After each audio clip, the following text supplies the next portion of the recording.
Okay, so good morning, everyone. So for today, okay, I will be showing you a video or a recorded video of our lesson this Wednesday, November 4, in arts subject. Okay, so the lesson for our art subject for today, and the first lesson for our art subject for today is the Chinese, Korean, and Japanese painting and printmaking. Okay, so as you remember, for the first quarter, we focus on the topic of the Southeast Asian countries. But for this quarter, we're going to focus on the literary works or the artworks, of the East Asian countries, which is the China, the Korea, and the Japan country. Okay, so again, this is for your art subject, and your teacher here is Miss Jasmine Malia P. Alfonso, yours truly. Okay, now let us start our lesson by first defining the following words that is mentioned in the title of our lesson, and that is first the painting. So, what is painting?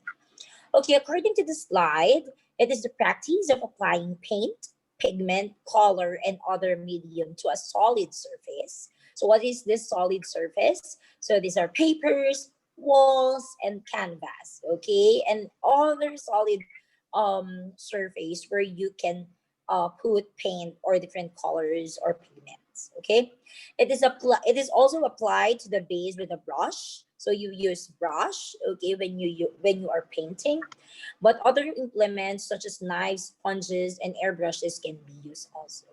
Okay, so those are the other things that you can use when you are painting. So that is painting. How about printmaking? What is printmaking? Okay, when we say printmaking, it is the process by which different types of prints are made. Okay, sometimes a relief and intaglio print. So when we say print, it can be with the form of an ink, okay, or can be in a form of a machine. Okay, so I will elaborate the two words for the next coming ideas that will come on this lesson. Okay, now let's go over on the first country, the country or the paintings of China, Japan, and Korea. Okay, so the first country is China. Can you say China? Okay, very good. China. So what's with China? Okay. So in China, they have theme on their painting. Okay. So some of their themes are flowers, birds, human figures, landscapes, animals, palaces, temples, bamboos, and stones.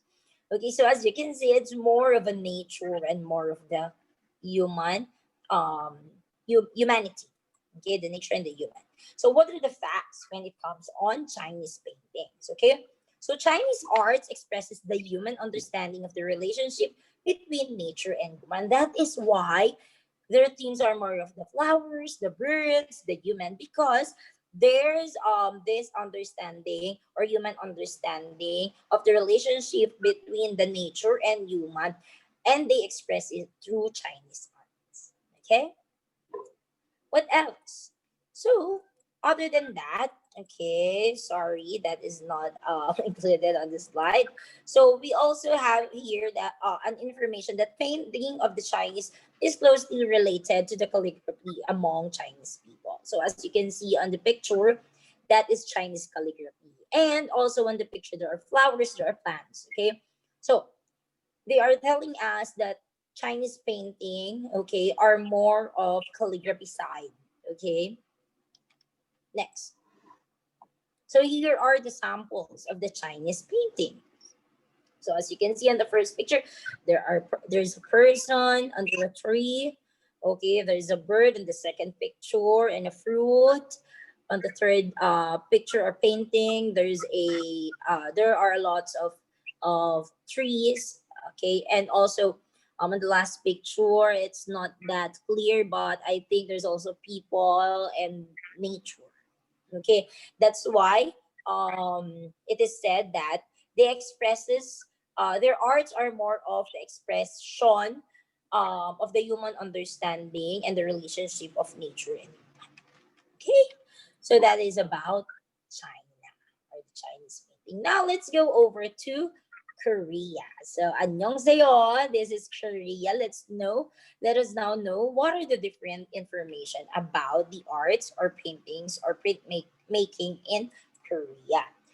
So the theme in Korea focuses on landscape, minwa, they call it minwa, a traditional folk painting, for gracious plants. These are the plum blossoms, orchids, wild orchids, plants, chrysanthemums, and bamboo and portraits. So as you can see, it is more likely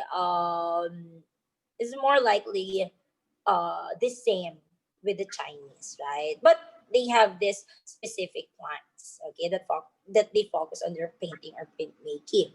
What are some facts about Koreans? Okay, so the primary influence were Chinese paintings. That's the reason why. They also include flowers or nature on their paintings. Also, mountain and water are important features because it is a site for building temples and buildings. Okay, that's nice. Okay, so what else? So here are some Korean masks. Okay, so it is called tal or tal. Okay, again, can you say tal? Okay, good. So it originated with religious meaning, just like the mass of other countries, which also have religious and artistic origin. So the Korean mass does not exist just because they want to use it as props, but also they have meanings or they have reasons why they are using it. Okay. Also, they use it in funeral services to help banish evil spirits and theater plays dating back to prehistoric age. So those are their reasons. It's not because they use it as a props, okay? But they also use it for their performance, for their ritual rites, and many more. Okay, so these are the examples of Korean masks. As you can see, most of the color are red, white, yellow, black. Okay, so there's a reason and there are definitions or meaning of these colors. Okay, so masks were also used for shamanistic rites and were kept within temples where they were honored with offerings. By the 12th century, the mask became part of elaborate dances and dramas. That's what I mentioned a while ago.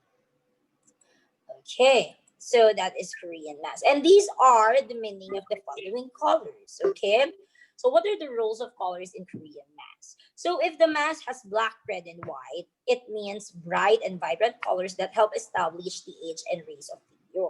So it's more of the positivity of the age and the race of a person or the one that is representing the mass. Next, half red and half white mass. So it symbolizes the idea that the wearer has two fathers, Mr. White and Mr. Red. Okay, so the meaning is there already. It symbolizes two fathers. And the dark face mask indicates that the character was born of an adulterous mother. When we say adulterous mother, the mother is not loyal with his or her husband. Okay, she had another affair for with another man. That is adulterous. Okay, so that is the roles of the colors in Korean mass. Okay, don't forget that. Now, let us go on to the last East Asian country that we need to discuss for today, and this is Japan. Okay, can you say Japan? Very good. Okay, so what's with Japan? So the theme in Japan for printmaking for their arts, the most common theme in Japan for printmaking describes scenes from everyday life. So when we say everyday life, one of some of the examples of this are, for example, a man catching fish in the sea, a farmer planting goods or plants in the farm like that. So it narrates the scene and is often packed with figures and details. This is a very nice one. Okay, so that is the difference of Japan printmaking and painting with China and Korea. So what are the facts in Japan about Japan? Best known and popular art style is called ukiyo-e. So what is ukiyo-e? Produced in a diversity of different media, including painting and arts for upper classes. So what does it mean? They are saying that ukiyo-e is a name for an artwork for upper class. When we say upper class, these are the rich people. These are the higher class of people in a society or in a community. Okay. Again, that is Yukio E. Can you say Yukio E? Okay, very good. Now let us now learn other information about Japan. So here, as you can see, it has a different image of the mask of Korea. Okay. So they call their painted faces I mean, as kumadori. Can you say kumadori? Kumadori or kumadori? Though, so this is the painted faces of Japanese kabuki theater. So usually you can, as you watch kabuki theater or kabuki performances, you can see the faces of the performers, painted with those kind of features. Okay, next. So now let us have the face painting for East Asia. Okay, so what are these East Asia masks? Okay, but usually kasi it can be seen also in Korea. Okay, they are usually seen in Korea. We have here, um, sorry, disregard the rules of colors in Korean mask, but this is the mask for East Asia. Okay, so first we have Gwonju. Okay, so the color red on the face indicates devotion, courage, bravery, uprightness, and loyalty. The next one is Wang Pang. Okay, the color of the mask is yellow and it signifies ambitiousness and cold-headedness. Okay, next one is Zhuwen.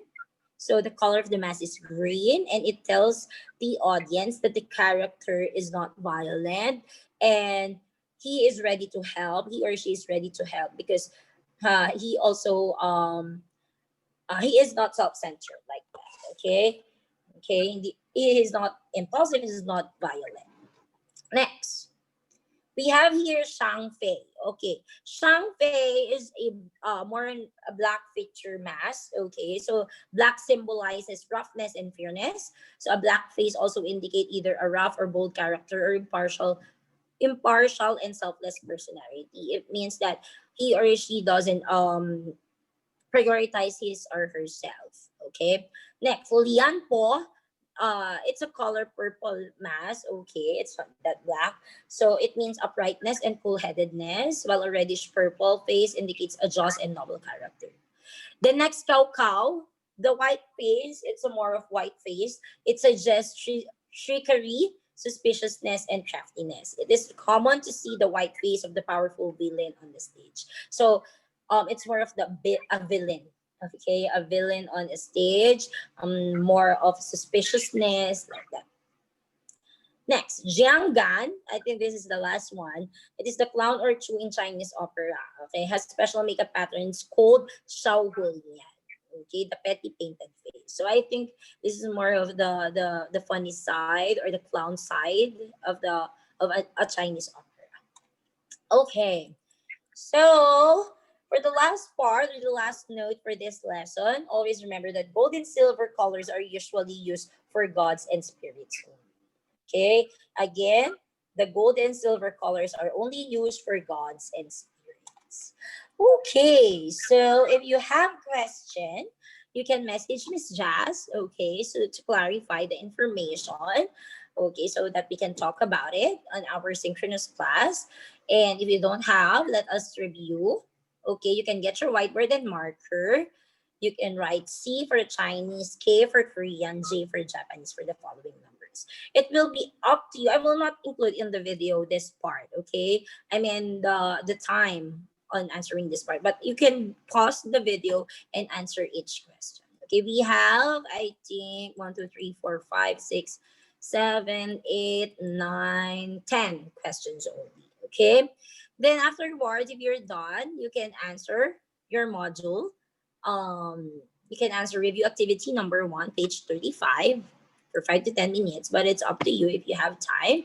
Okay, then one of the reminders is for your module day asynchronous class. I'll be sending to the GC, or the advisors will send to your GC the following pages that you need to answer for your asynchronous class. Okay, so I think this is a time for me to say goodbye and to see you again next meeting. I hope that you learned something new today about our lesson in art. Okay, so bye. See you again next meeting. Bye.